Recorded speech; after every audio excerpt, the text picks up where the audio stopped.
Hi friends, मैं छोटेलाल कुमार आप सबको स्मार्ट स्टडी 2.0 में हार्दिक स्वागत करते हैं। तो आज हम लोग इस वीडियो में क्लास 12 का बायोलॉजी का मस्ट भी क्वेश्चन देखेंगे जो बार बार एग्जाम में पूछा गया है। अगर आप इस वीडियो में जो भी प्रश्न है उसको याद कर लेते हैं तो बहुत संभावना है कि आपके 12th के एग्ज़ाम में बायोलॉजी से बहुत सारे क्वेश्चन इसे टकराएंगे, क्योंकि यह क्वेश्चन बहुत बार पूछा गया है। हम एनालिसिस करके ही यह क्वेश्चन लाए हैं। चलिए देखते हैं। तो फर्स्ट क्वेश्चन है मियादी बुखार, जिसे आप लोग टाइफाइड भी बोलते हैं। मियादी बुखार के कारण जीव एवं लक्षण को लिखें, यानी कि मियादी बुखार कैसे होता है, इसका कारण क्या है, इसी के बारे में किस जीव से होता है, वायरस से होता है कि बैक्टीरिया से होता है, जीवाणु से कि विषाणु से होता है, और इसके लक्षण क्या है, इसी के बारे में लिखना है। यह क्वेश्चन आप लोग के 5 नंबर में लगभग पूछा जाएगा और बायोलॉजी का यह प्रश्न है और बार बार रिपीट होते रहता है, क्योंकि बायो से अगर आप लिए हैं तो ये सबकी जानकारी होना चाहिए। तो यह मोस्ट इम्पोर्टेंट क्वेश्चन है। मियादी बुखार के कारण कारक जीव एवं लक्षण को लिखें। देख सकते हैं आप 13-15 में पूछा गया है क्वेश्चन। तो इसके कारण में आप लिख सकते हैं मियादी बुखार साल्मोनेला टाइफी नामक जीवाणु से होता है। यह ऑब्जेक्टिव में ही पूछ देता है कि साल्मोनेला टाइफी नामक जीवाणु से कौन सा रोग होता है। तो मियादी बुखार होता है, यह जीवाणु से होता है। नॉर्मल में पूछ देता है ऑब्जेक्टिव में कि मियादी बुखार होता है विषाणु, जीवाणु, वायरस, कवक, फंगस, तो क्या चीज़ होता है, जीवाणु से होता है। तो मियादी जो बुखार है साल्मोनेला टाइफी नामक जीवाणु से होता है।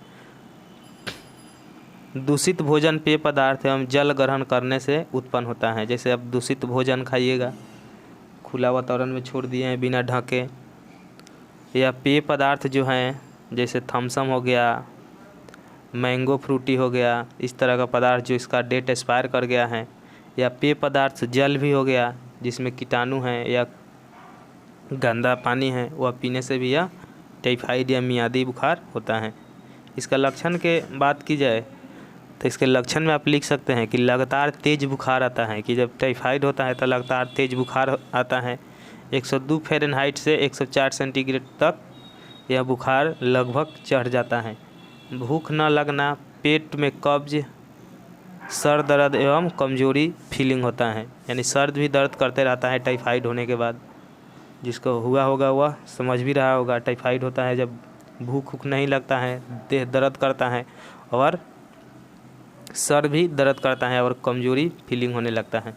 तो टाइफाइड यानी कि मियादी के बारे में आप इतना लिख सकते हैं। देखते हैं दूसरा क्वेश्चन है कुट फल के बारे में सुधारण बताइए। यानी कि कुट फल क्या होता है। कुट फल के बोलते हैं एक और इसका नाम होता है सत्य फल, और एक इसको बोलते हैं असत्य फल, या इसको झूठा फल, झूठा नहीं झूठा। इसमें होता है कि जितना भी फल जो बनता है वह जो पुष्प का होता है, अंडाशय, उसमें बनता है। अंडाशय जो होता है पुष्प का, उसमें सारा फल बनता है। किसी भी फूल का जो अंडाशय होता है उसी में फल बनता है। लेकिन जो कुट फल होता है वह अंडाशय में न बनकर थैलमस में बनता है। यानी कि मान लीजिए इस तरह फूल होता है,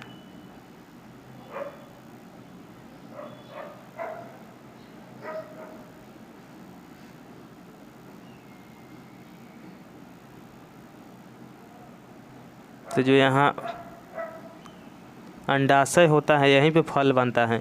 लेकिन जो असत्य फल होता है यह अंडाशय में न बनकर थैलमस में चला आता है, इसमें बनता है फल।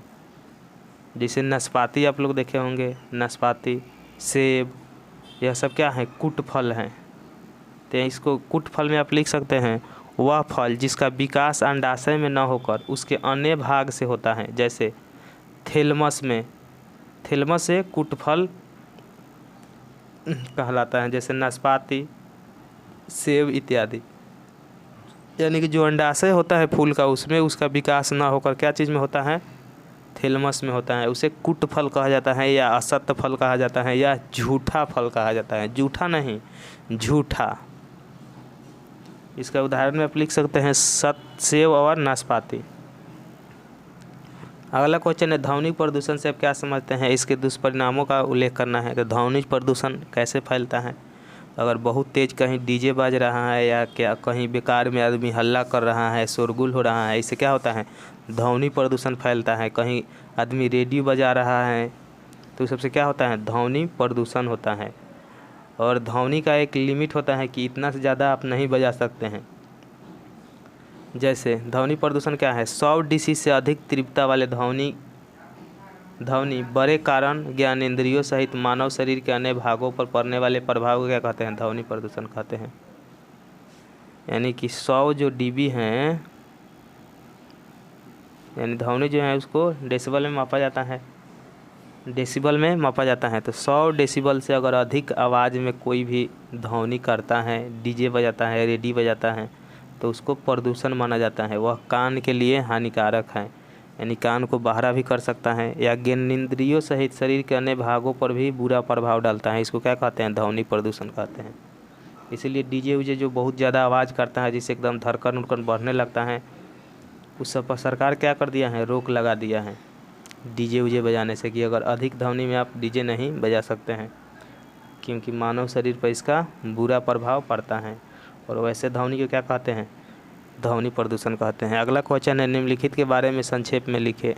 mRNA, तो हमारे शरीर में क्या होता है, हमारे शरीर में एनिमो अम्ल जो बनता है, एनिमो अम्ल शरीर में ATP बनता है, ग्लूकोज बनता है। तो आप लोग जानते होंगे 38 ATP मिलकर क्या करता है, ग्लूकोज बनाता है। तो हमारे शरीर में बहुत सारे जो पोषक तत्व हैं 38 ATP यानी 38 प्रकार के, मान लीजिए तो उदाहरण के लिए 38 प्रकार के पोषक तत्व मिलेगा तब जाकर ग्लूकोज बनाएगा, जिससे हमारे शरीर में पोषक तत्व जो होता है उसका पूर्ति हो पाता है। तो 38 ATP में बहुत सारे जो मिनरल होता है, खनिज होता है, वसा होता है, वह हमारे शरीर में रहता है, पहले से मौजूद रहता है। लेकिन कुछ वसा खनिज को हम लोग क्या करते हैं, भोजन से ग्रहण करते हैं। तो हम भोजन में जो ग्रहण करते हैं वह जितना जो भी खनिज पदार्थ, प्रोटीन, वसा, कार्बोहाइड्रेट, ये सब मिला रहता है खाना में, तो उसको छांटने का यह काम करता है। तो छांट कर उसमें से निकाल लेता है कि यह हमारे लिए कामिल है, और जो नाकामिल रहता है उसको मल के रास्ते क्या कर देता है, बाहर फेंक देता है। तो जो हमारे शरीर में mRNA होता है, इसको मैसेंजर RNA कहा जाता है। यह क्या करता है, पहचान करता है कि इस खाना जो हम खा रहे हैं इसमें कौन सा वसा, खनिज, प्रोटीन हमारे लिए ज़रूरी है, उसको mRNA, इसको मैसेंजर RNA कहा जाता है, यह पहचान करता है। तो इसमें लिख सकते हैं यह DNA के कोड को ग्रहण कर उसे एनिमो अम्ल के रूप में क्या करता है, कोडित करता है, यानी बता देता है कि यह हमारे लिए ज़रूरी है। tRNA है जो इसको कहा जाता है ट्रांसपोर्ट RNA। यह जो mRNA पहचान लेता है खनिज को, उसको यह लेकर जाता है कहाँ पर, कोशिका का जो माइटोकॉन्ड्रिया होता है वहाँ लेकर जाता है, क्योंकि कोशिका के माइटोकॉन्ड्रिया को ऊर्जा गृह कहा जाता है, जहाँ क्या होता है, ऊर्जा का निर्माण होता है। तो जो ट्रांसफ़र RNA होता है वह जो हमारे खाना में जो मिनरल जाता है उसको लेकर जाता है कहाँ तक, माइटोकॉन्ड्रिया तक। और rRNA, तो इसके बारे में आप लिख सकते हैं बिले RNA भी कहते हैं, राइबोन्यूक्लियोटाइड का बना होता है, यह सबसे छोटा RNA अणु है। rRNA यह सबसे स्थिर प्रकृति का RNA है जो राइबोसोम में लगा रहता है। यह 3 प्रकार के RNA में सर्वाधिक क्रियाशील होता है, यानी सबसे ज़्यादा यह जल्दी काम करता है। तो इसके बारे में आप यहाँ लिख सकते हैं। आगे दिया है क्वेश्चन 13 नंबर, द्विरूपता तथा बहुरूपता में अंतर क्या है। तो किसी भी जीव में, किसी भी एक जाति के जीव में अगर बहुत सारे रूप हो गया तो उसको बहुरूपता कहेंगे, अगर 2 या 1 रूप हैं उसको एक या द्विरूपता कहेंगे। तो किसी जीव के 2 आकारिक रूपों में पाया जाना द्विरूपता कहलाता है। जैसे मानव में क्या है, स्त्री और पुरुष हैं, जबकि 2 से अधिक रूपों में पाया जाता है तो उसको बहुरूपता कहते हैं। जैसे मधुमक्खी में एक नर होता है, मादा होता है, एक सहचर होता है, जिसे नपुंसक कहा जाता है। तो आप लोग समझ गए होंगे। आगे देखते हैं 14 नंबर क्वेश्चन है, मानव निर्मित पारिस्थितिकी तंत्र के बारे में लिखे। तो मानव निर्मित जो पारिस्थितिकी तंत्र है उसी के बारे में लिखना है। तो इसका उत्तर आप लिख सकते हैं, मानव निर्मित पारिस्थितिकी तंत्र मानव द्वारा तैयार किया हुआ एवं मानव द्वारा ही व्यवस्थित कृत्रिम पारिस्थितिकी तंत्र हैं। उदाहरण के लिए आप लिख सकते हैं क्या, जैसे फुलवारी, कृषि पारिस्थितिकी आदि। आगे क्वेश्चन है मानव निर्मित पारिस्थितिकी, यह तो बता ही दिए हैं। आगे दिए है शुक्राणु जनन एवं अंड जनन के बारे में लिखे। तो शुक्राणु जो होता है वह नर में होता है और अंडाणु जो होता है वह मादा में होता है। जैसे आप लोग जानते होंगे मादा में क्या पाया जाता है, XX गुणसूत्र पाया जाता है और नर में X और Y पाया जाता है। तो मादा में क्या होता है, XX गुणसूत्र होता है और नर में XY होता है। शुक्राणु जनन में लिख सकते हैं वृषण के शुक्राणु जनन नलिकाओं के आधारकल्ला को अवस्थित करने वाली स्पेक्ट्रोगोपनीय से विभेदित शुक्राणु के निर्माण की क्रिया का शुक्राणु जनन कहा जाता है। यह कोशिका अर्धगुणित होता है, यानी कि अर्धगुणित होता है। यह कोशिका जो होता है क्या चीज़ वाला, शुक्राणु वाला।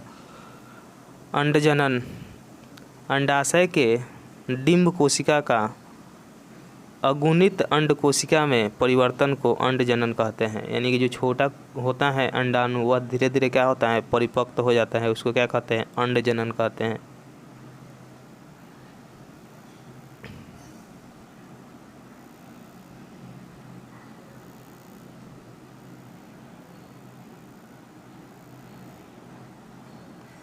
अगला क्वेश्चन है हरित क्रांति से आप क्या समझते हैं।